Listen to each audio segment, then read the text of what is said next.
Olá, gente! Bem-vindos ao nosso novo bloco do Delas para Elas com a doutora Tássia Lobonchenko. Falei direito? Falei direito? Fiquei na dúvida agora. Treinou bastante. Urologista pediátrica.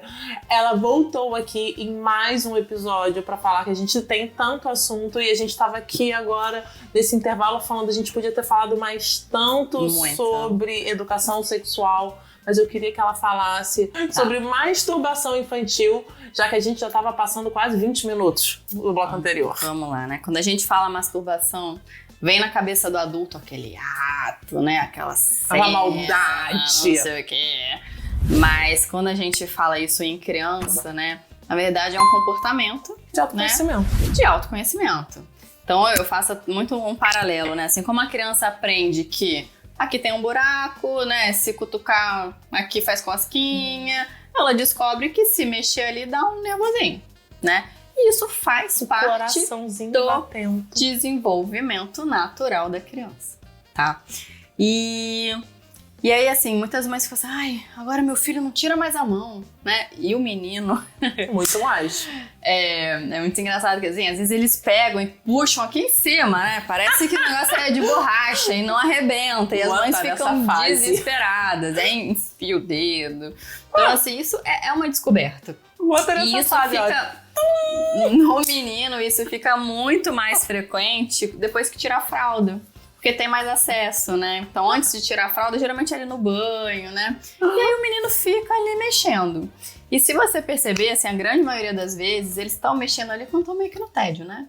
Tá vendo um desenho, acordou, tá ali na cama ainda de preguiça. Mas os homens são assim, ou na até hora hoje, do banho. não é menino na infância. Tá de bobeira, tá com a mão lá. Eu costumo brincar com as mães que uma vez que descobre, nunca mais larga, né? Então, é um comportamento, né?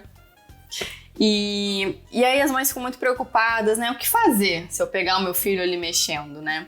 A primeira coisa que eu falo é assim, faz cara de paisagem, tá?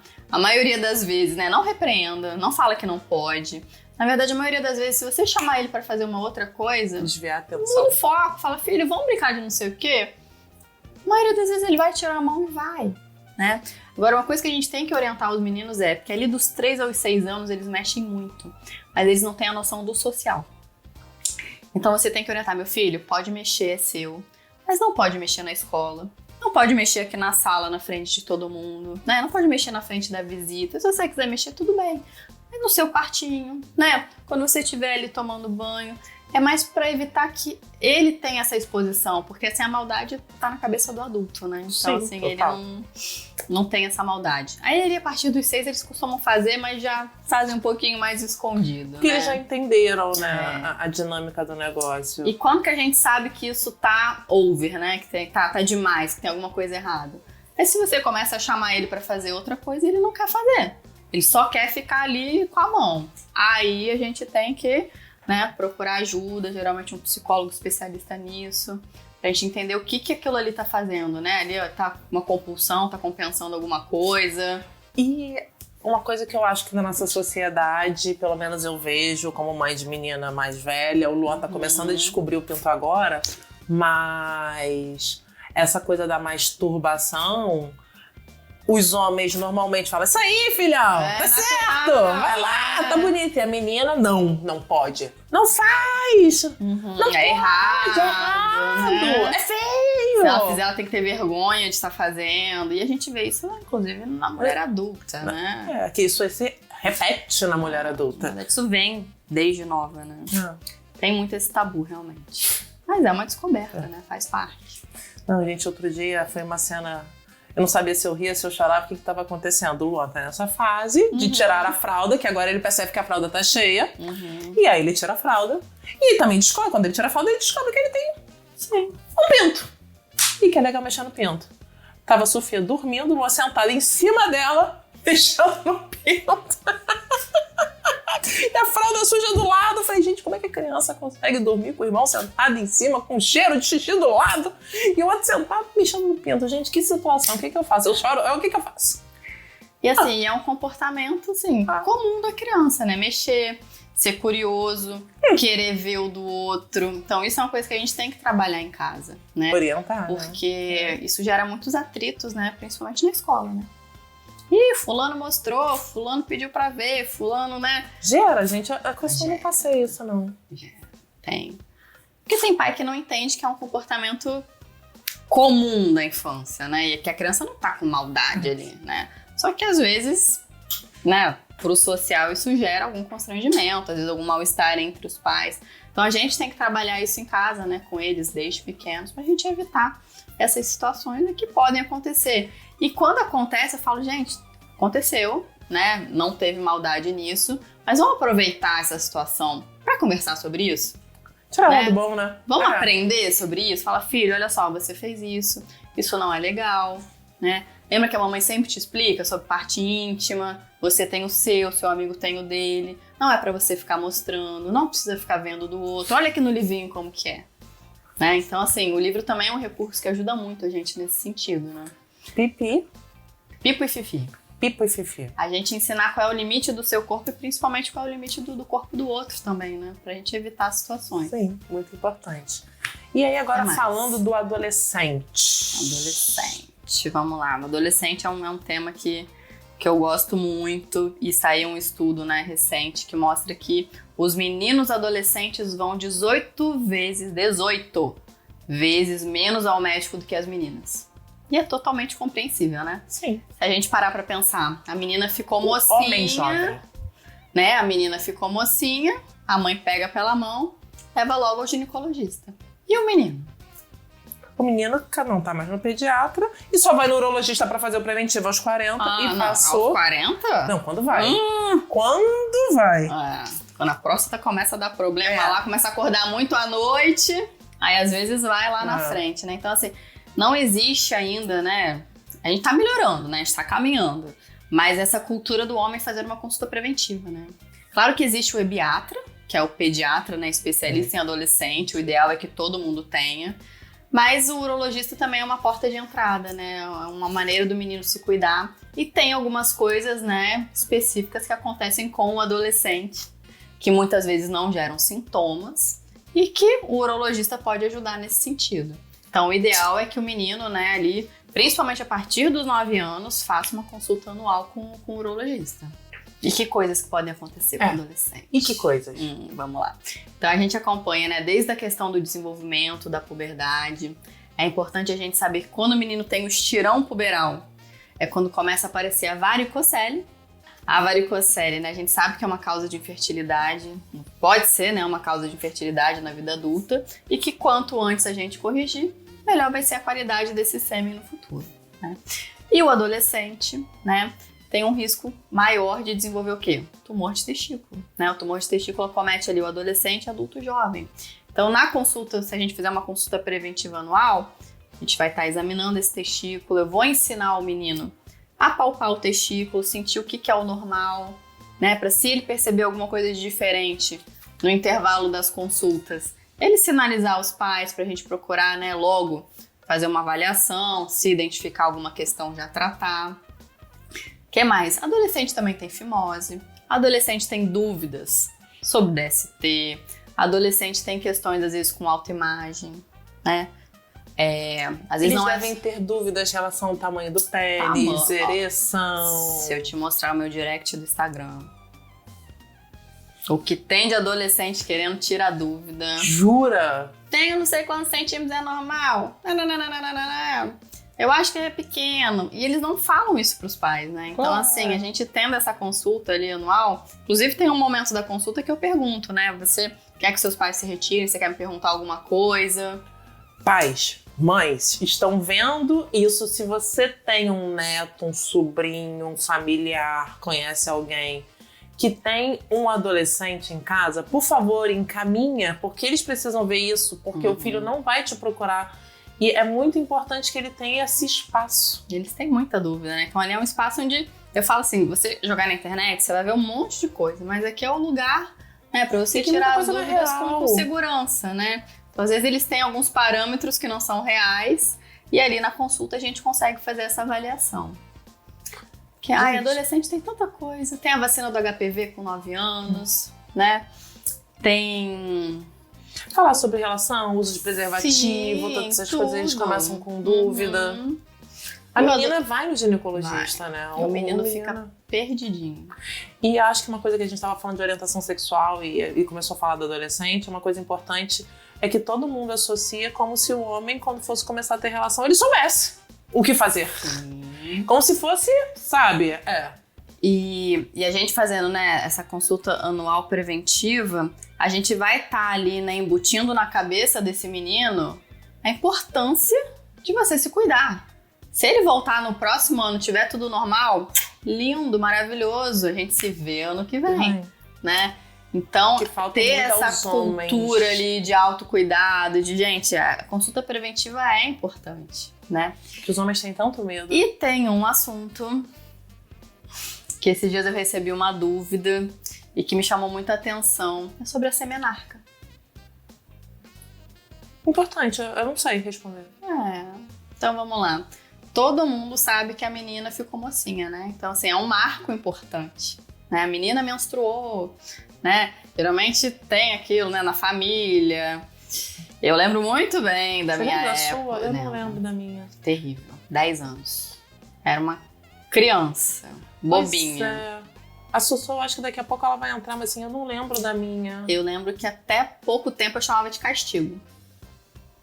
Porque primeiro que eu tinha muita cólica absurda. Depois eu descobri uma endometriose, né, na faculdade, assistindo a aula de medicina. Tem isso aí. O estudante de medicina acha que tem muita coisa ao longo da faculdade, mas essa eu acertei. Descobre várias coisas. Né? E eu era tão pequena que eu lembro que assim, meus amigos me chamavam pra brincar. Falavam, não posso, eu tô de castigo. Vamos na piscina, não sei o que, não posso, eu tô de castigo. Era a desculpa que eu dava. E aí acabou virando o apelido da menstruação pra mim, era castigo. Terrível, Tadinha, né? É terrível. E eu lembro da minha mãe ligando pra família, você ficou mocinha. E eu morrendo de vergonha. Mas era um marco, né? Então, assim, as mães achavam super importante, né? E marca, na verdade, né, o início do potencial reprodutivo da menina. Só, ponto. Só. E o que é a semenarca? É aquela primeira ejaculação, é aquela primeira saída de sêmen ali no menino, né? Que acontece em média, tá? Por volta dos 12 anos, 8 meses. Isso aí é o que mostra, né, a estatística. Então, na consulta de 12 anos, faz parte ali da minha orientação. Ele vai acordar que isso vai acontecer, né? Que é normal, que não foi nada que ele fez, não tem nada de errado. Que ele não tá doente. A maioria das vezes acontece durante o sono, mas pode acontecer ao longo do dia, tá? E aí eu já vi paciente achar que fez xixi nas calças. Então, explicar, você não fez xixi, não foi nada que você fez, né? Mas a partir de agora, você tá produzindo ali, né, um líquido, um sêmen. E isso vai poder acontecer com mais frequência, para ele saber o que acontece, né? Por que a gente fala com as meninas sobre ficar mocinha e não fala com os meninos? E ninguém orienta os meninos? Porque menino, teoricamente, na nossa cabeça antiquada... O quê? Aprende sozinho? Não precisa de orientação? Pois é, macho alfa, nasce o alfa e o alfa tá pronto. Acho que... Mas tá mudando, né? Amém. Tá mudando. Eu acho que a nossa geração sofreu muito com os machos alfa. E a gente tá tentando educar os meninos de maneira um pouquinho diferente, né? Espero. E eles sofrem sozinhos, né? Porque, gente, eles têm dúvidas, eles têm medos, né? Eles têm inseguranças. Seu direct já diz. E a gente, né, privar o menino, né, de uma oportunidade de se sentir confortável, de saber se tá tudo certo. Porque um menino que cresce ali, né, com uma dúvida sobre a autoimagem dele, a gente sabe, eu fiz uro de adulto antes de fazer uro pediatria, então a gente sabe como que vai ser... disfuncional, né?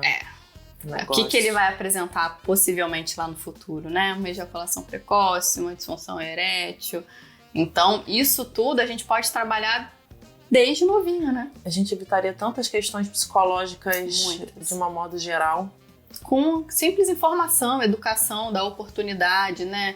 Ele pode ter um ambiente saudável e seguro para ele tirar as dúvidas, conversar. Então, assim, a pediatria tem muita coisa, né? Amei. Dá pra gente ficar falando. Muito obrigada. O dia inteiro, 10 encontros. Muitos. Ai, obrigada. Muito obrigada por ter rápido vindo. pra caramba, né? E fala bem. Porque eu queria falar muita coisa mesmo. Acho que aqui é uma oportunidade, né? Da gente Sim. Falar sobre muitas coisas, alertas que, né, você... urologista, fiquei surpresa, mãe de 2. Mas porque são coisas que não fazem parte da nossa prática do dia a dia e da nossa educação realmente. E uma coisa que eu acho que a gente esqueceu de falar, que é muito importante, que eu brinco, como ensinar os meninos a fazer xixi? Coisa básica, pra fechar. Coisa básica e que nas consultas eu vejo que eu tô ensinando o menino e os pais, tá? Porque... a grande maioria não faz da maneira adequada, né? Então vamos lá. Primeira coisa, a gente precisa abaixar, né? O short, a calça e a cueca. A gente pega muitos meninos que ali na pressa só puxa ali, né? E aí fica o elástico ali, ó, da cueca, apertando, né? E ele, pra não se molhar, naturalmente projeta o quadril pra frente. Então, ele não relaxou, não conseguiu fazer um bom xixi. Ele contraiu. Primeiro ponto, né? Segundo, para os meninos que ainda têm prepúcio, né, que não fizeram a postectomia, o ideal é a gente retrair um pouquinho a pele. Não precisa baixar tudo, mas o suficiente para o buraquinho do xixi ficar livre. Para que ele possa fazer um jato sem acumular a urina ali dentro do prepúcio. Vamos lá, gente. Um bebê que fica com a fralda molhada há muito tempo, não vai ficar com uma dermatite, não vai ficar com uma assadura ali? Vai fazer uma cândida? Você imagina o xixi aprisionado ali dentro do prepúcio. A vida inteira. Vai dar uma inflamação ali crônica, né? Outra coisa, você falou da cândida, né? O fungo gosta de crescer em lugar quente, úmido e escuro. O prepúcio é o ambiente dos sonhos, né? E aí, uma vez que começa a ter ali infecção, a gente sabe que é super difícil, porque a gente trata e volta. Trata e volta, e às vezes a gente tem que fazer a remoção do prepúcio para conseguir resolver, né? Então vamos lá. Puxou um pouquinho a pele, fez o xixi. No final... mais um detalhe. Tentar mirar é na aguinha do vaso sanitário, pelo amor de Deus. Eu não sabia. Olha que eu sempre falo sobre expor a glande pra fazer xixi, mas agora mirar na aguinha, pra mim isso era muito mais do que óbvio. Parece óbvio, mas infelizmente eu percebo que o óbvio precisa ser dito. Então vamos ensinar, né? É mirar na aguinha. Se você mira na cerâmica, respinga tudo, né? O banheiro fica sujo, fica fedido. Então assim, é mirar na aguinha. Terminou de fazer o xixi... Parece frescura, mas faz diferença, gente. Pega uma folhinha de papel e só encosta pra sugar aquela última gotinha, né? E depois fecha o prepúcio e vai lavar a mão. É isso. Entenderam? Como é que se faz xixi? Mães de meninos! Passo a passo. Ensinaram como é que se faz xixi. Isso evita, né, muitos problemas conjugais no futuro. Conjugais. Banheiro sujo é um motivo, né, frequente de briga em casa. Aguinha, mas assim, eu acho que uma coisa principal, câncer de pênis. Exatamente. O principal fator de risco pro câncer de pênis é o quê? Má higiene. Sujeira. Então, falta de água e sabão, né? Dispor, guardar esmegma, aquilo que a gente falou no outro episódio. É aquela inflamação crônica ali, né? Do xixi acumulado. Não lavar no banho, né? Não lavar no Temos banho. que lavar no banho. Tudo, expor. Puxar, água e sabão, enxágua. No final do banho, abre de novo e seca. Gente, não ama tanto. Não ama tanto, não gosta tanto, não é a coisa mais importante da vida pra grande maioria dos homens. Por que não cuida? E só tem um, né? E só tem um. Cuida, Então... gente, cuida com carinho. Mamães, vamos ensinar seus menininhos a cuidar com carinho. Desde pequeno, favor. né? Pra que Desde isso seja pequeno. um hábito. Pra que Cuidar seja de si mesmo, natural, né? Acho que é isso, Beca. Acho que você falamos brilhou. bastante, né? Você, a gente é muita gente, você brilhou. Adorei. Obrigada pelo Obrigada. convite. Gente, se vocês ficaram com alguma dúvida... Espero poder ter ajudado, né? Muita gente. Com certeza, a minha ajudou. Acabou, o Chaves, tá ouvindo? Acabou o banho do Luan na praia, no chuveirão. Acabou. E agora, toda vez que a gente for trocar a fralda dele, a gente vai pedir licença, por favor e obrigado. Muito bem. Se vocês gostaram desse conteúdo, se vocês estão gostando das informações, não deixem de seguir o canal, deixar o seu like, ativar o sininho. Qualquer dúvida, não deixe de seguir a doutora Tássia Lobachenko no Instagram. Ela super produz conteúdos. Qual é o seu Instagram? Urologista pediátrica. Vou botar aqui embaixo o link. Urologista pediátrica, ela tem sempre muito conteúdo de qualidade, tá? Pra poder falar pra vocês. Quem é mãe, por favor, quem é pai, não deixe de seguir. E, por favor, divulgue, encaminhe, que quanto mais informação a gente tiver, é melhor. Sempre melhor. E é informação de qualidade. Um beijo. Obrigada pela oportunidade. Beijo.